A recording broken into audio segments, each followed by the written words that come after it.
the strategy behind Amazon's Prime Video, and MoviePass and the magic power of data.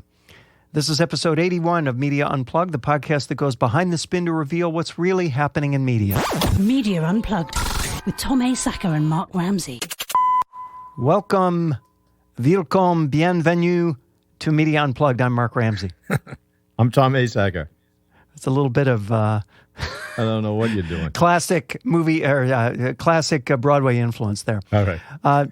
Tom, the strategy behind Amazon's Prime Video. I'll tell you, there's been a plethora of data news in the news over the past couple of weeks, including the Facebook thing, which has been talked to death about, so we don't need to talk about it. Good. But this Amazon thing goes back to an interesting piece from a week or two ago where someone somehow, and I'm not even sure how, they had, I guess, acquired a report on exactly what the impact was of Amazon's Prime Video on Prime subscriptions. Needless to say, one would imagine that the reason to do Prime Video is to attract people to pay whatever it is per year now for Prime membership on Amazon so that you can get your, toilet paper delivered for free and books delivered for free for those people who still buy books from Amazon and whatever else you get. And somehow there's a relationship here, which I want to talk to you about, between, I want to see that show. Oh, heck, I got to sign up for Prime in order to get it. So it was real interesting to see that relationship. So anyway, here's some of the data points that we could talk about them. So Amazon's top television shows drew more than 5 million people worldwide to its Prime shopping club by early 2017. Prime Originals, the shows, these are their own owned and operated shows, so to speak. Right. Yes, their own shows that they've either produced or bought outright. Prime Originals, the shows account for as much as a quarter of what analysts estimate to be total Prime signups from late 24 to early 2017, the period covered by the documents. I mean, that's astonishing, isn't it? No, that's absolutely huge. I mean, reflect for a moment on the fact that the real attraction, when you and I signed up for Prime, we did it because, we're making a lot of Amazon purchases. We might as well get free shipping. Over the course of a year, it probably pays for itself. But one quarter of the people between 2014 and 17, it was to see a TV show. I know. So, what, $13 a month it is now or something? I'm not even sure what it is. It's so automatic for me now. $12.99 a month or something, or it's $100 a year, $99 a year, right? Okay. Is it still? Okay. Yeah, and I looked at that. Like you said, when we did it, we went, wow, geez, I buy like one air conditioner. That's my $100 shipping right there. So, that's true. That's right. I'll get that. Let me just do the 2-day shipping. And that's what I tell you, Amazon is so smart. They create this value proposition in your mind that's almost impossible to tease apart completely. You look at this show and you say, I think I want to watch this Man in the High Castle. That looks really interesting. Mm-hmm. I don't want to pay for it. Oh, wait a minute. I don't have to pay for it. I'll just sign up for this $99 a year thing that gets me 2-day shipping and this and that and unlimited streaming of other movies and shows. So your brain says, I didn't just pay for that Man in the High Castle. Or your brain makes does the napkin math that says, you know what, I can make that money back on a few Amazon purchases. Exactly. So what the heck, let me do it. And then you get locked into the platform, right? Oh, and you can't ever get off the train. Just as with SiriusXM. Remember at one point SiriusXM used to be radios you'd buy in a Best Buy or a Circuit City. And then suddenly what they realized pretty quick is that no one wants to buy their satellite radios in a Best Buy or a Circuit City when they had those. But what they found was that if you wrapped it into the purchase of a new car, it was easy to say yes to and much harder actually to say no to because you got it for free for the first 6 months. And then once you wanted to get rid of it, you had to say no to it. And it's much more difficult to say no to something than to say yes. Look, you hit the key word, easy. This is the easy economy, right? They remove friction everywhere. You click Amazon button on any of your computers, there's no sign in. It signs you in automatically. That's right. And I think, didn't they say in the article that Prime members spend up to double on the site as non-members? Of course they do. So to bring in 1/4 of your Prime members using, think about it, using entertainment to drive Tom, merchandise sales. Can I just acknowledge the reality that, The Big Sick was a great movie, but The Big Sick is an indie movie. Right. Manchester by the Sea is a great movie, but Manchester by the Sea is an indie movie. Even Man in the High Castle isn't necessarily what you would call mainstream fare, and that's some of their most mainstream fare. So the stuff that's been most successful to them so far is stuff that you wouldn't even necessarily qualify or indicate as mainstream. That will change.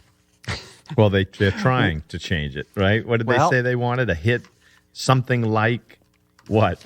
I can't remember. They set the bar really high. Well, they want something like Game of Thrones, but that asset, it turns out, is out there, and it's called Lord of the Rings, which is why they've made a deal. $250 million for the rights alone. Production and marketing costs could raise costs to $500 million or more for 2 seasons for the Lord of the Rings. And by the way, they can't use any of the characters in any of the movies, existing movie series. So this is going to be an all-new Lord of the Rings kind of epic based on familiar intellectual property, which is, but it's exactly the recipe, because they're going to take that 24%, 25%. It's going to be 50% in no time. Really, really smart. Not cheap, but smart. No, it doesn't have to be cheap, though, because they said, how much did the Man in the High Castle cost? That wasn't cheap. No, that wasn't cheap. And they talked about that. They said Man in the High Castle had 8 million U.S. viewers. The program cost $72 million in production and marketing and attracted 1.15 million new subscribers worldwide based on their accounting. So that means, the math is so brain dead simple. Right. They calculated the show drew new Prime members at an average cost of $63 per subscriber, which is much less than the $99 that people pay for the service. And again, once that's $99 in year one. Right, because people buy products now that they. That's right. Right. And it's a stream of membership. I don't even remember what year I joined, but it was certainly hundreds of dollars ago, right? I thought you were going to say hundreds of years ago. No, you're right. Yeah, no, it could have been that. Listen, so the lessons. Here's what I just please give me the lesson, aren't they? Yeah. Go ahead with the lesson. Well, it's simple. There are many, but the most important one is take a broader, more creative look at value creation and how you attract people into that unique bundle of value. The old days of this simple, this is the price, this is the cost, this is the margin, here's the equation. This is what you're buying. Yeah, right? Those days are gone. Yeah.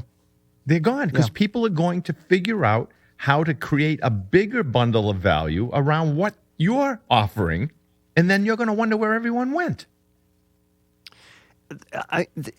This relates to a conversation I had with some investors this morning. They were asking me about Spotify and the music labels, and they said, with Spotify's IPO, is there going to be an incentive for the music labels to help them kind of prosper, in that it's, the prospering of Spotify is good for the music labels and so on, and if they allow the Spotify to do better, the music labels in the long run do better, et cetera?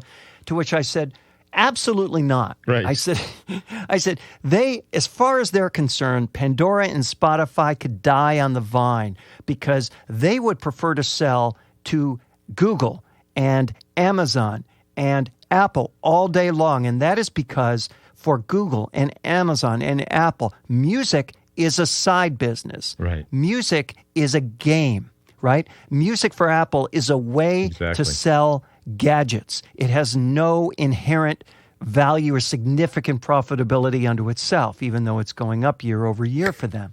So that fact alone means that, and here's another case, just like the Amazon case you indicated, where all of these players are using music as kind of a side business to do other kinds of business. And in those realms, the value of rights for the labels, I would argue, are higher. It's a much better customer for the label. No, you're right. Look, Bezos said, when we win a Golden Globe, it helps us sell more shoes. Oh, my God. Yeah. How about that? Name another company for whom that's true. No one. It's just now. Here's the one question I have about all this. Much of the economics here was put in terms of here's the number of new people to the Prime platform. Here's the conversion, right? This show creates the following number of new people to the Prime platform. Right. I mean, that metric has a sell-by date. I mean, eventually that's going to taper off, right? I mean, if they're at what, I don't know, the number was like 25% in the U.S. or something crazy like that. I mean, that number is going to taper off. And when that number tapers off, how do they evaluate the ROI, so to speak, of these shows? They'll figure it out. They'll bundle something else up and they'll say, look what this show did for purchases of that. They'll figure it out. That's what they're doing. It's a big, gigantic ball of string with all this bundle in it, and they pull one little piece and another thing moves, and then they look at it and they say, wow, what if we do this? What will happen? And this, of course, is why Walmart's getting into insurance and CVS is getting into insurance. Right. And it's why the newspapers have to be bailed out by wealthy individuals, That's right? it. It's because all the money ends up coming from some other place, and these adventures become, at a worst case, a side project in the case of, Jeff Bezos and Washington Post, and in the case of, CVS and Walmart, it's the future of their business model by going into insurance. It's not the kind of thing you would have anticipated even, 5 years ago, right? I don't know. 5 years ago, I told you this whole idea of stick to your knitting brands was over, but nobody believed it. They said, "What are you talking about? You have to be known for one thing." Okay. Yeah, and I want to come back to that, by the way, when I give you one of my raves because it's relevant to that. All right, you're listening to Media Unplugged with Tom Masaker and Mark Ramsey. Movie Pass and the magic power of data. If ever there were two topics related, these would be the two topics, right? The Perfect topic segue. of what's going on Amazon and Movie Pass. Movie Pass, as everybody knows, I think, is that service that allows you for $10 a month, although I guess if you sign up now, it's $7 a month, which is really almost absurd, for its year-long special that'll give you access to any number of movies you want during the course of a month. And it's really, and everyone's kind of puzzling this out, right? Trying to say, how is it that this can be worthwhile when a movie ticket costs whatever, $8, $9, $10 just for one ticket? How can you do all you can eat this way? And the article that you and I read from, what is this The from? Wrap, I think, wasn't it? Yeah, the Wrap, that's right. It talked about how Silicon Valley, the TV show Silicon Valley, helps explain Movie Pass, and it alluded to a recent episode of Silicon Valley where Richard was competing against this guy with a startup called Sliceline, which apparently takes pizzas from Domino's, reboxes them, and sends them to Sliceline users, which sounds dumb on its face, but that's Silicon Valley. That actually is Silicon Valley and Silicon Valley, the TV show, but that's a different story. So he said, well, he had a certain amount of money to use for his runway, so he plowed all that money into making a lot of orders for Sliceline, such that they would overwhelm Sliceline's ability to deliver on the orders because Sliceline loses $5 per order. So if Richard spent, millions of dollars, Sliceline would run out of funding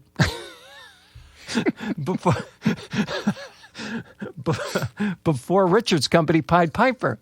And this article's about that. It's Machiavellian, but if you think about it, this is exactly the game that Movie Pass is running, which is that they are losing money with every new user they bring on for now. But their goal is to have 10 million customers by Christmas 2019 to enhance their value proposition, the way you indicated, Tom, by funneling money back into co-financing releases, which means now they're partnering with producers. And then also the bigger they get, the more leverage they have, the more they're able to push theaters for a better cut. They're already getting a better cut from some. And then once you have 10 million members, you can do what everybody does, which is raise prices because the cost of getting out is much greater than the cost of staying in. I don't know about you, Tom, but I think Amazon could probably double its Prime cost, and I think I'd still stay. Yeah. They know that too. It's coming. Yeah. Then, of course, the last element is the one that you and I have talked about before, which is data. Right. Selling user data to studios so that studios can make better decisions about who the target audiences are, where to release films, and so on and so forth, as well as other businesses, brands, etc. It's really interesting, but essentially what they're doing is debt financing their growth so that they can turn around and be more valuable down the road once they have a larger audience base. Yeah, it was really, really interesting. Because I've asked people that have heard of MoviePass, I said, "Do you understand this?" And they said, "No, I don't understand it at all," right? Because it doesn't make any sense. And for everyone out there who doesn't understand it, I don't either. But what these guys are doing is they're basically giving you for $7 or $10, whatever it is, they're giving you a debit card. And that debit card works at all the movie theaters. You just go in there and watch a movie whenever you want during the month. Almost all the movie theaters, right? But yes, all right, almost right. all of them. And so they're giving you basically no-brainer value if you see more than one movie a month at a movie theater. So that's right. It's break even at one movie, pretty much. Right. But the whole idea is pile up as many users as they can get in this database, and then figure out how to use those relationships and that data to create even more value before they run out of the money that people invested in there who are also looking for value, for a return on their investment. Now, I'm going to tell you, Mark, there is a lot. I thought about this. There is a lot that MoviePass is hoping is going to happen. Now, the least of which is signing up customers, right? Right. Because that's the easy part. Ask anyone to give you $10 in exchange for $20 and see what happens. You won't have much friction. So they're hoping, number one, that they don't sign up a bunch of movie buffs who are going to go to the theater every other day. Right? Because they have to expand the number of users. They don't want some guy going to the movies every day. But Tom, they've already worked that out because the law of averages takes hold. It has long since taken hold. And for them to get one new movie nut, they're also going to get one average movie nut and one less than average movie nut. And the math is going to work out. I guarantee you, right now, the proportion of their membership base who are avid movie nuts is as high as it's ever going to be. Because once you get the super fans in there, right, the guys who can save the most money, what you have left is all the rest of us. Okay. They hope, so that's not the first thing they hope, and you're right. Maybe they've got enough information to let them know that this isn't a hope anymore, this is a reality. Then they hope that the relationships and the information they create, which is empowered by the smartphone, right, it allows them to discover and demonstrate new value to studios, to theater owners. I mean, right now, they could directly influence subscriber behavior by promoting a particular movie. If they could prove that through that phone, through the app. We promoted this movie. All of these people that have MoviePass went and watched it. Would you like to pay us to promote the other movie? Or another thing they're trying to do is they're trying to show how much more money subscribers spend on concessions. And then they're trying to negotiate a cut of those concession sales, which the theater doesn't like either. And you know what else they're doing? They're they're thinking of co-producing films. They're looking at subscriber preferences and saying, we'll co-produce a film and we'll take a piece of that pie. Tom, if you know everybody, if you've got 10 million members and you know how many of them have gone to the theater to see Lady Bird, what is that worth? No, you're right. You're right. You know, what is that worth? It tells you, first of all, when Lady Bird comes out in other forms, DVD, on demand, etc., now you know exactly who to reach out to about it because chances are the people who buy the DVD are going to be the ones who liked it in theaters, right? Yeah. So you've got that. You've also got the relationship of this is data. By the way, just for the record, here's a lesson in movie theaters nationwide. How is it that you people don't have this data yourselves? You know, how is it that you have movies in your theaters every single day and the people coming up and buying a ticket are nameless and faceless and have been so forever? How is that possible? Oh, don't. And Tom, I would even go beyond that. I would even go beyond that. But let's go beyond that. Let's talk to any media brand. Let's talk to people with television shows, radio stations, podcast makers. How is it that there are people we've got shows. We don't know the names of all the people who listen to our show. If this podcast were a bigger part of, your business and mine, I think we would make a priority out of it. But I know this for sure. Any podcast I'm going to be involved with going forward that's under my own banner, I'm going to get email addresses for from now on. I know. I'm going to understand what these people are. How can you not? You don't have any data until you at least have that. No, look, you're right. Unless you're Facebook or Google.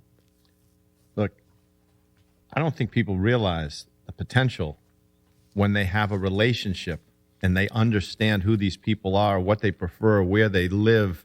I mean, MoviePass could basically say, well, look, a movie is a night out.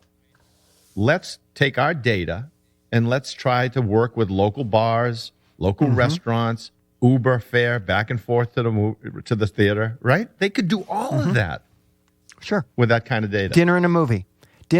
How if you're the Olive Garden near the movie theater, right? How about some discounted dinner and a movie thing through MoviePass, which only gets more customers to Olive Garden, which adds more value to MoviePass, and which makes customers happier.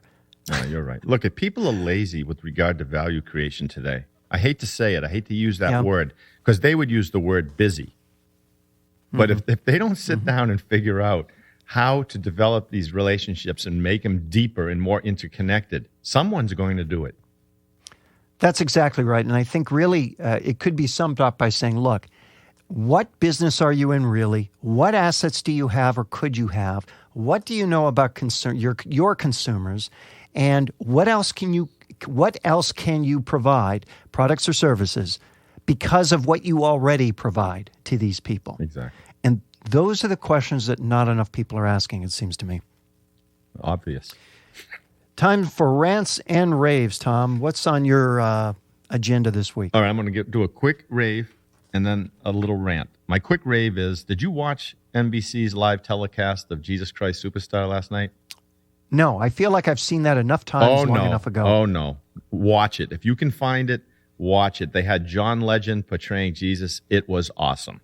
Really? Okay. It was awesome. So see if you can find it. It was wonderful. All right, so now I'm going to rant. And I'm going to rant, I guess, against humanity. So look, Houston is on track to outstrip Chicago as America's third largest city. So they're two longtime rivals. They've decided they're going to get into a pissing contest over which one has the best big, shiny metal sculpture. I'm not kidding you. Giant silver beans created by a British sculptor, some guy named Anish Kapoor, who was born in Mumbai, in India. Now, it's as if both of these cities are utopias. So let's argue about now who has the best big metal bean, which costs each city tens of millions of dollars. Can you imagine this? I mean, we're the best city. We have a horizontal silver bean made by an Indian-born British artist that people love to take selfies with. And then you have another city. A bean, right? Not a beam, but a bean with an N, right? A bean. It looks like a baked bean. Oh, boy. Right? Gigantic bean. And now the other city is going to say, no, we have the best city because we have a vertical silver bean made by an Indian-born British artist that people love to take selfies with. Now, look.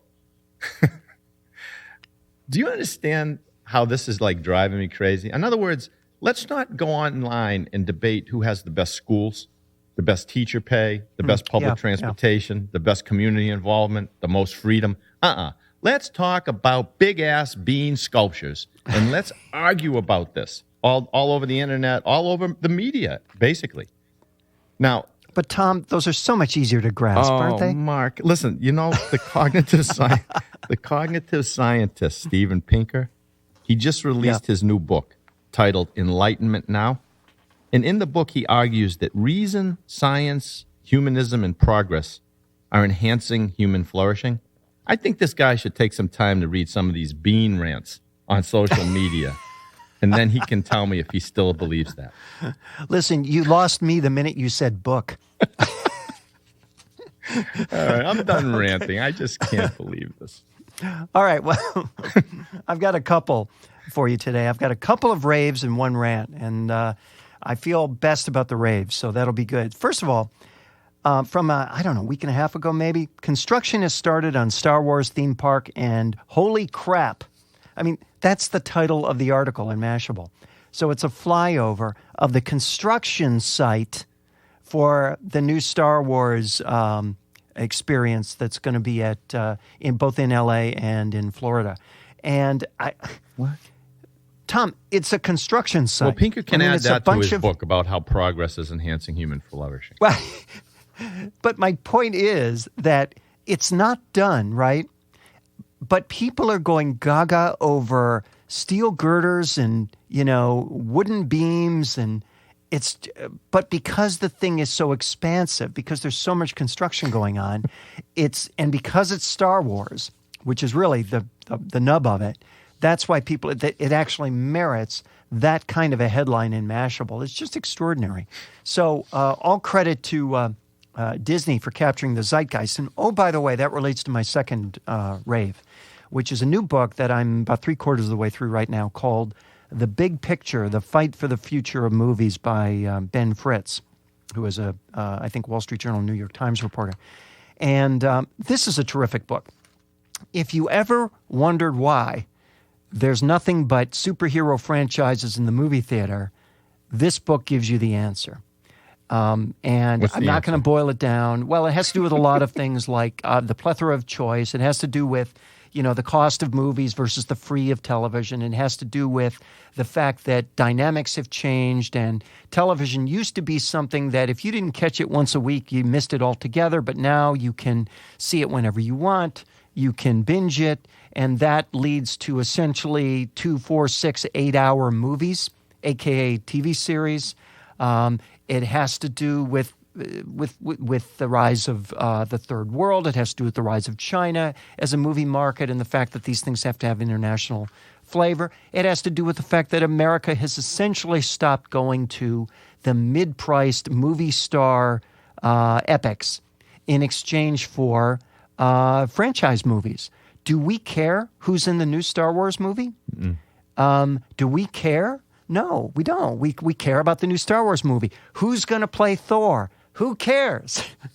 The guy who played Thor made, I think, if I remember right, $150,000 for the first movie, which is chicken feed in Hollywood terms, and it didn't matter at all. So the market is diminishing for movie stars, which is why you see so many on television now. It's why Will Smith and Adam Sandler, two huge Sony stars, did deals with Netflix instead of Sony, because they can't open a movie anymore unless it's on Netflix. And that's not a criticism against them. That's just the way it is. This is why when you go to the movie theater and say, what happened to Tom Hanks and Meg Ryan? There are no more Tom Hanks and Meg Ryan movies. They don't make them anymore, at least not in the movie theaters. So it's a really terrific book. It also has an extensive section on why Disney is the perfect metaphor or conglomerate for what's going on now. And this relates to the previous rave about the Star Wars theme park at Disney. I mean, they had the foresight to invest in these franchises, and then they had the foresight to turn these franchises into universes, so that now it's not just 3 more movies of Star Wars, it's a Star Wars universe with an unending number of movies. And they do the same across all of their franchises. The book talks about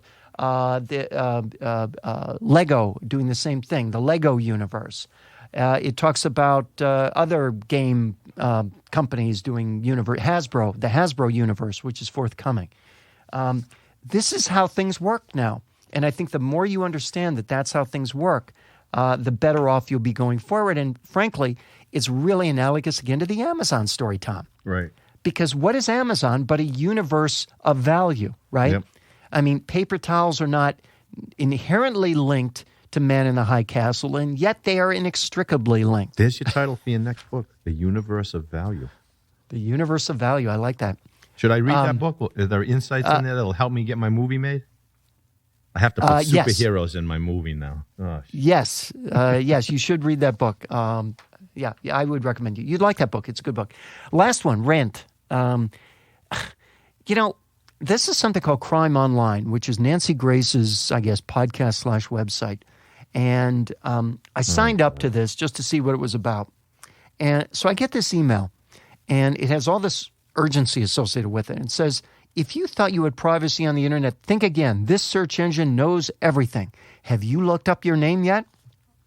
And then it's got a photo of an average-looking person, and it encourages you to look up your name. When you look up your name, it takes you down a path that ultimately ends in an invitation for you to pay for a report on your name.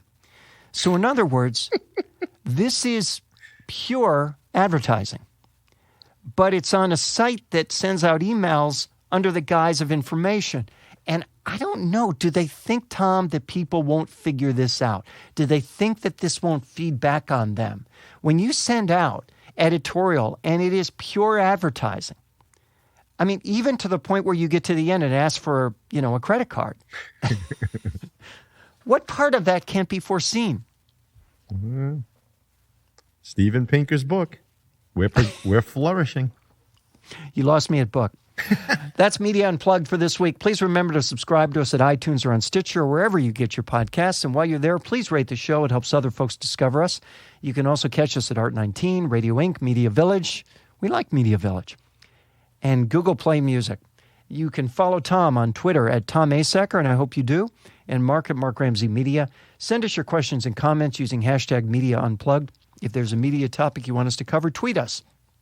Catch up on older episodes at our website, MediaUnplugged.net. Special thanks to the amazing producer of Media Unplugged, Mr. Jeff Schmidt. Exciting audio for media. You can catch him at jeff-schmidt.com. For Tom Asacker, I'm Mark Ramsey. Thank you for listening.